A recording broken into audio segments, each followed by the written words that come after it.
तीर्थ धाम आपके चरणों में। हे हनुमान प्रणाम आपके चरणों में। बोलिए संत प्रवर श्री विजय कौशल जी महाराज की जय।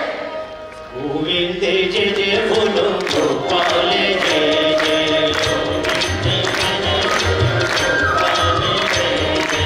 गोविंद जय जय बोलो गोपाल जय जय।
शरण में, हनुमान की शरण में, बलवान की शरण में, हनुमान की शरण में, बलवान की शरण में, हनुमान की शरण में, बलवान की शरण में, हनुमान की शरण में, बलवान की शरण में, बस एक बार आजा हनुमान की शरण में, बस एक बार आजा हनुमान की शरण में।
संपूर्ण आयोजन समिति को, आदरणीय यजमान परिवारों को, अतिथि के रूप में पधारे सभी महानुभावों को और उन सबके साथ आप सभी बंधुओं को, बहनों को मेरे और मेरी व्यासपीठ के सादर प्रणाम।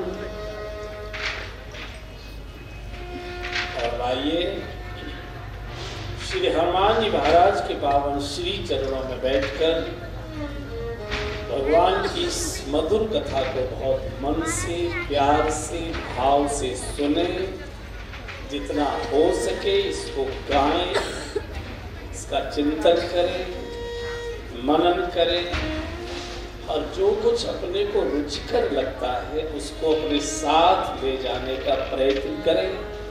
और आज 9 दिवसीय कथा के आयोजन को भगवान श्री राम की अति मांगलिक तिलकोत्सव के साथ, रास तिलक महोत्सव के साथ इसको उसके विराम स्थल तक पहुंचवाने का हम सब लोग प्रयत्न करें। भगवान कल रामेश्वरम की स्थापना कर चुके थे।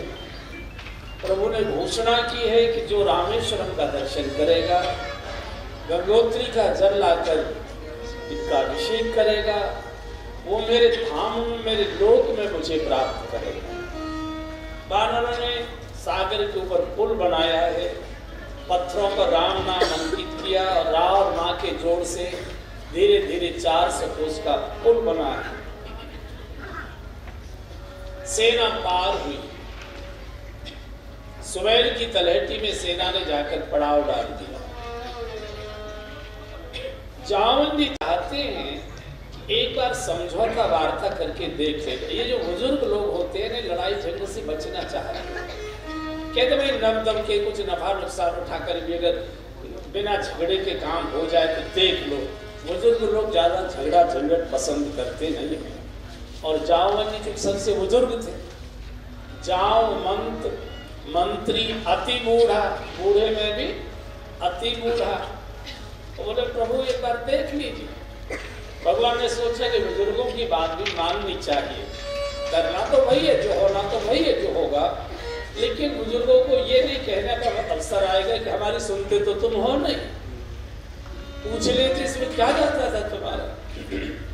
भगवान ने यहाँ से अंगद जी को भेजा, क्योंकि अंगद जी के पिताजी से रावण की मित्रता थी, बाली सिंह की मित्रता थी। प्रभु क्या बात कर रहे जाकर, बोले ऐसा विषय रखना, काज हमार तास हित होई, हमारा भी काम हो जाए और उसका भी कोई अहित न हो, उसका भी हित रहे। और यही भगवान की महानता है। भगवान अपने दुश्मन का भी अहित नहीं चाहते और हम अपने भाई का भी हित नहीं चाहते। बड़ी मुश्किल है। रामायण घर में होगी और झगड़ा और मुकदमा भैया से ही चलेगा। काज हमार तास हित हुई। अंगद जी गए हैं, रावण को बहुत प्रकार से समझाने का प्रयत्न किया, बहुत प्रकार से। रावण मानने को तैयार है, चूंकि अब काल आ चुका रावण।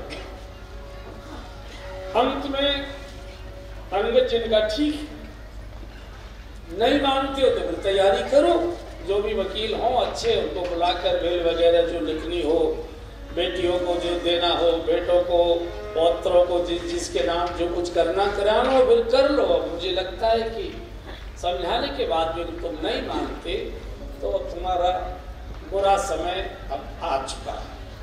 और रावण को धिक्कार देकर अंगद जी आ गए। भगवान से आकर का भगवान युद्ध अवश्यम भावी है, बिना युद्ध के जानकी जी नहीं मिले। और ये सत्य भी सत्य है। रावण बुराई का प्रतीक है, जानकी जी सद्गुण सदाचार भक्ति की प्रतीक है। भक्ति, ये जो दुर्गुण होते हैं ये समझौते से नहीं मिटते, इनको समाप्त करना ही पड़ता है।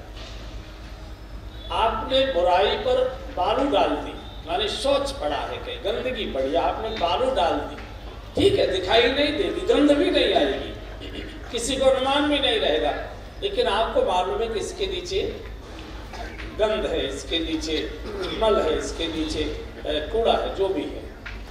तो जब तक फावड़े से इसको खुरच के दूर गड्ढे में दबाओगे नहीं, तब तक ये भूमि साफ नहीं मानी जाएगी, पवित्र नहीं मानी जाएगी। हम लोग सद्गुण चाहते हैं, ऐसा नहीं है, हम लोग भक्ति चाहते हैं, भजन जीवन में हो ये चाहते हैं, भगवान से हमारी भेंट हो, दर्शन हो, ये हम सब चाहते हैं, एक भी ऐसा नहीं जो नहीं चाहता है। लेकिन दुर्गुण छोड़ने को तैयार नहीं होते। जो हमारी जीवनचर्या चल रही है वो चलती रहे, बेईमानी भी चलती रहे, झूठ भी चलता रहे, 420 भी चलती रहे, खान पान भी जैसा हम चाहते हैं वो सब चलता रहे, और भगवान से भी वार्ता होती, ये नहीं हो सकता, ये तो नहीं हो सकता। एक और ही जाना पड़ेगा। बड़ी सुंदर कथा आती है स्वामी राम तीर्थ के जीवन की।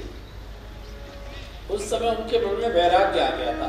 प्राध्यापक थे लाहौर यूनिवर्सिटी में, गृहस्थ भी थे और वैराग्य प्रबल हो गया था। तो एक दिन लॉन में टहल रहे थे सुबह सुबह, जब आदमी रौना गौनी में टहलता है तो ऐसे ऐसे ऐसे ऐसे टहलता। मैत्रानी से मेरे झाड़ू लगाने आई थी, बगलों में झाड़ू लगाई।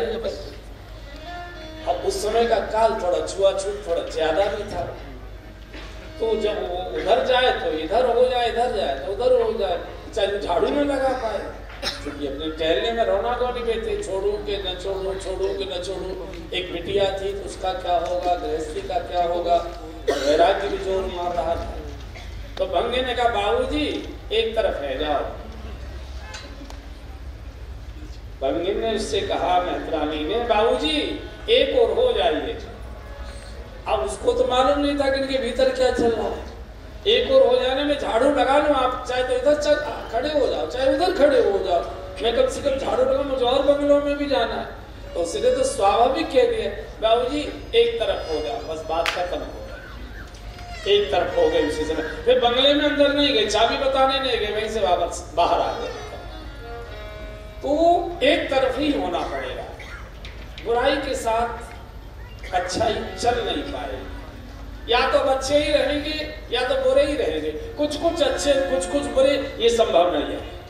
कपड़ा मैला है तो मैला है, थोड़ा मैला और ज्यादा मैला कुछ नहीं होता है। मैला तो मैला, थोड़ा स्नान कर लेते, थोड़ा स्नान कुछ नहीं होता, पूरा शरीर ही भिगोना पड़ता है। एक और जाना पड़ता। हमारे कलकत्ता के लाला बाबू, आपने देखा होगा रंग जी के मंदिर के पास रंग जी जैसा एक बड़ा मंदिर है। ज्ञान मुद्री में आपने देखा हो, जितना बड़ा लंबा चौड़ा रंग जी का मंदिर है उतना ही लंबा चौड़ा है वो। गोदा विहार जो गए होंगे या जो इधर से रंग जी की ओर से गोपेश्वर महादेव दर्शन करने गए होंगे, उन्होंने देखा होगा बड़ा लाला बाबू का मंदिर। राजा थे कलकत्ता के, लवन में बैठे थे, गंगा के किनारे इनकी हवेली थी। शाम को धोबिन कपड़ा देने आई तो धोबिन बाहर रह गई, धोबी के ऊपर गठरी थी।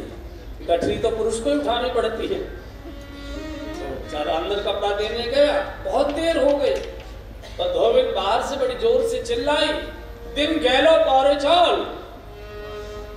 बंगला में उसने कहा, दिन गैलो पारे चौल। अरे दिन जा रहा है, पार चलोगे कि नहीं चलोगे? उस समय कलकत्ता में हावड़ा का पुल नहीं बना था, उस समय नाव से पार किया जाता था कलकत्ता इधर से इधर। तो लाला बाबू लवन में बैठे थे, शाम का समय। बोले क्या कह रही? बोले बाबू साहब कुछ नहीं कह रही है। बोले नहीं कुछ बोली तो थी। बोले हमारा मानुष कपड़ा देने अंदर गया है, बहुत देर हो गई, नाव चलेगी तो न इधर के रहेंगे न उधर के रहेंगे। तो मैं कह रहा हूँ दिन गैलो पारे चौल, दिन जा रहा है, पार होना है कि नहीं होना? अब उसने तो कहा किसी और भाव से। लाला बाबू को बात लग गई और कुर्ते में जो कुछ था उसी के साथ रेलवे स्टेशन आ गए, कालका मेल पकड़ी और वृंदावन आ गए। उस समय हावड़ा उस समय चलती थी तूफान में चल। तो एक और ही होना पड़ेगा। बुराई में डूबना तो पूरे डूबो, कुनकुनाता नहीं चाहिए। कुनकुनाती चाय भी अच्छी नहीं लगती, पूरी खोलती चाय अच्छी लगती है। बाप तो 100 डिग्री पर ही उठा करती है, कुनकुनी कोई चीज नहीं। तो अंगद जी ने बहुत अच्छी बात की, महाराज बुराई से समझौता करके अच्छाई जीवित नहीं रखी जा सकती। जब तक बुराई नहीं समाप्त होगी अच्छाई में प्रवेश नहीं हो सकता। युद्ध की घोषणा हो गई, लंका के 4 द्वार थे। अगले दिन भगवान श्री राम का जय घोष हुआ और सेना लंका पर एकदम टूट पड़ी। आप देखेंगे इस पूरे लंका के राम रावण युद्ध में किसी बानर के हाथ में कोई शस्त्र नहीं है, कोई शस्त्र। हनुमान जी के हाथ में भी शस्त्र नहीं है, गदा नहीं है। पूरे लंका के रणांगण में हनुमान जी ने कोई गदा का प्रहार नहीं किया, मुष्टि प्रहार, मुक्के से ही मारे। शस्त्र किसी के हाथ में, किसी बानर ने लकड़ी तोड़ ली, किसी ने डंडी टहनी तोड़ ली, किसी ने ईंट उठा लिया, किसी ने पत्थर उखाड़ लिया, कुछ नहीं तो किसी ने बालू भर भर के ऐसे मारना शुरू कर दिया। जो जिसके पास था उसी से जूझ पड़े रावण से। और बुराई को दूर करने के लिए किसी एकादशी की और पूर्णिमा की और अमावस की और किसी साधन की आवश्यकता नहीं है। संकल्प चाहिए, बुराई के खिलाफ खड़े हो जाइए। अपने जीवन के अंदर जो दुर्गुण हैं उनके विरुद्ध खड़े हो जाए। खड़े होते ही दुर्गुण आदि हार मान लेता। हनुमान जी से पूछा गया कि इतने बड़े योद्धा से आप युद्ध करने जा रहे हैं, शस्त्र कहाँ है? बहुत अच्छी बात कही है हनुमान जी। बोले युद्ध शस्त्र से नहीं जीते जाते, युद्ध संकल्प से जीते जाते। क्रिया सिद्धि सत्वे भवती महताम नोपकरणे। क्रिया की सिद्धि केवल उपकरणों से नहीं हुआ करती, हृदय के शुद्ध सात्विक संकल्प से हुआ करती है। और मुक्का ये संकल्प का प्रतीक है। आपने देखा होगा मजदूर जब नारा लगाते तो ऐसे बोलते, ठीक है ना, ऐ जय हो, ऐ जय हो, ये संकल्प का प्रतीक है। और जीत संकल्प की ही होती है बंधुओं। साधना भी सुविधा से नहीं होती, साधना संकल्प से ही होती है।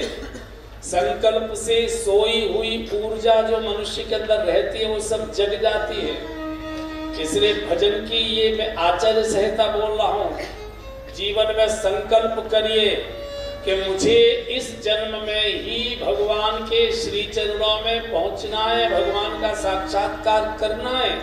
संकल्प लेते ही जितने प्रकार की हमारे अंदर सात्विक शक्तियां हैं एकदम जागृत होकर खड़ी हो जाया करती है। संकल्प के साथ सातत्य चाहिए। भजन का संकल्प तो ले लिया, 15 दिन तो अच्छे भगत जी बन गए, सवेरे नहा लिए और पूरा पाठ कर लिया और उसके बाद ही चाय पिए और फिर किसी शादी में गए और ऐसा छोड़कर आए कि फिर पूजा घर की ओर याद ही नहीं आती है कि वहां भी जाना है। तो संकल्प चाहिए, सातत्य चाहिए, और जो भजन आपको गुरुदेव ने दिया है उसकी सुरक्षा भी चाहिए। हमारे भजन को विकार वासना दोस्तों की बातें कहीं हमारे भजन को दीपक की तरह खा तो नहीं जाएंगी। जो हम कर रहे हैं वो छूट तो नहीं जाएगा, इसलिए उसकी सुरक्षा भी चाहिए। ऐसा कोई काम, ऐसा कोई आचरण, ऐसा कोई संग, बड़े से बड़ा रिश्तेदार भी छोड़ा जा सकता है जिसके कारण हमारा भजन बिगड़ता हो। ऐसे व्यक्ति से थोड़ा दूर रहें। संसार के व्यवहार निभाने पड़ेंगे, मैं भी जानता हूं, लेकिन उनमें डूबिए मत, नहीं आपका भजन बिगाड़ देंगे। भजन सुरक्षित चाहिए, क्योंकि भगवान के यहाँ की यात्रा किसी दोस्त के साथ नहीं होती, अकेले ही हुआ करती है। तो संकल्प चाहिए, संकल्प सातत्य चाहिए भजन का, और उसकी सुरक्षा चाहिए। और संकल्प को पूरा करने के बंधुओं और बहनों नियम चाहिए। नियम से निष्ठा पैदा होती है, निष्ठा से रुचि बढ़ने लगती है, रुचि से आसक्ति होने लगती है। आसक्ति का मतलब ये है जो आ तो सकती है, जा नहीं सकती। आसक्ति का अर्थ है जिसके बिना रहा न जाए, जिसके बिना रहा न जाए। तो नियम से निष्ठा होती है, निष्ठा से रुचि बढ़ती है, रुचि से आसक्ति होने लगती है, आसक्ति से राग होता है, और राग ही अनुराग में परिवर्तित होता है। और गोस्वामी जी कह चुके हैं कि बिलई नय घूमती जीव अनुरागा, बिलई नय घूमती जीव अनुरागा, बिलई नय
छोटा बनाइए जिसको पूरा करने में आपको तनिक भी थकान और ऊब न हो। कई बार बड़े बड़े लंबे चौड़े पाठ ले लेते, जिस महात्मा ने जो बताया वही ले लिया और उसको पूरा करने में नानी याद आ जाती है, मुश्किल पड़ जाता है, जल्दी जल्दी करना पड़ता। नहीं, थोड़ा सा ही करें, लेकिन उसको नियमित करिए, प्रतिदिन करिए। एक दिन भी भजन को खंडित नहीं किया जाता। एक बार खंडित हो गया तो पुनः शुरुआत करनी पड़ती है, पीछे का जो हो गया वो गया। इसलिए कोई न कोई नियम बनाकर सतत सतत उसकी सुरक्षा होती रहे और ये भजन चलते रहना चाहिए। तो हनुमान जी कहते हैं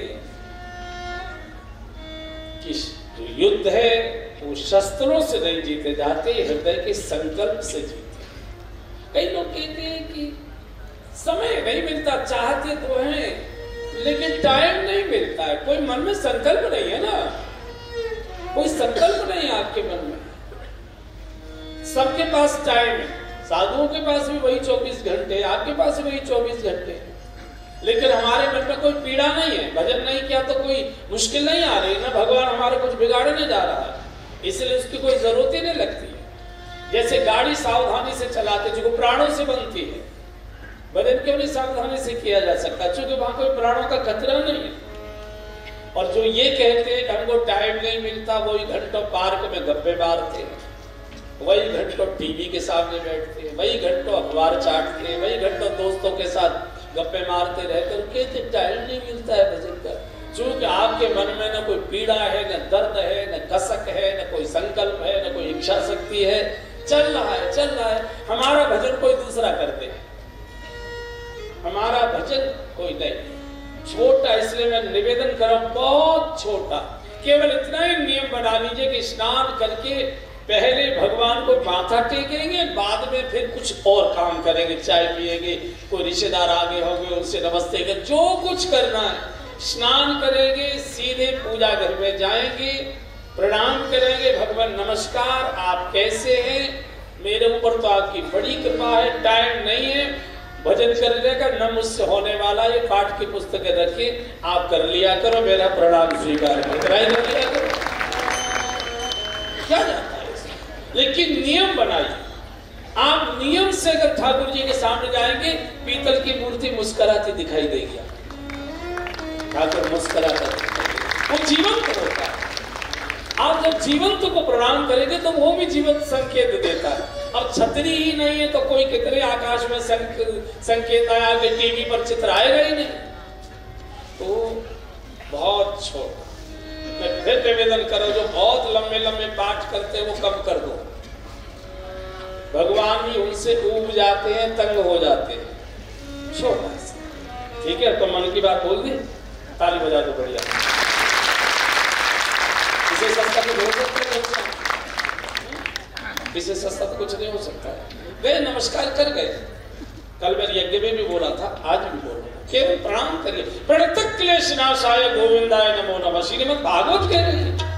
केवल प्रणाम करने से ही क्लेश मिट जाते। काय को गुड़ुम गुड़ुम गुड़ुम गुड़ुम कर बैठे सो रहे हैं। अब वो कलकत्ता की मैं कई बार मजाक में सुना देता हूँ, किसी किसी को करने दो तो करते। मैं कलकत्ता में था, कथा कर रहा था, कई साल हो गए। एक परिवार में हमको चाय पीने के लिए जाना पड़ा। उनकी बड़ी बूढ़ी सास माता जी, मोटी, काफी मोटी ताजी, पीढ़े पर बैठी और भजन कर रही। लगभग 9 साढ़े 9 बज गया हो। मैं कि माता जी इतनी देर हो गई इस अवस्था में, आपको तो डायबिटिक वगैरह होंगी और ये इतना देर करे आप चाय वगैरह? अरे महाराज अभी तो मेरा पाठ पूरा ना हो। वो मारवाड़ी बोली, मुझसे बोली आती नहीं।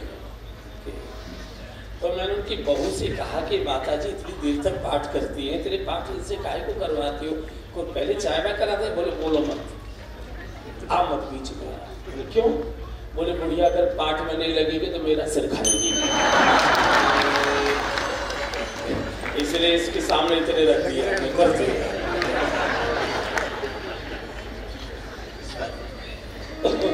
तो ये वो एक आधा एक्सेप्शन केस हो सकता है, इसके लिए मैं नहीं कह रहा हूँ, ठीक है?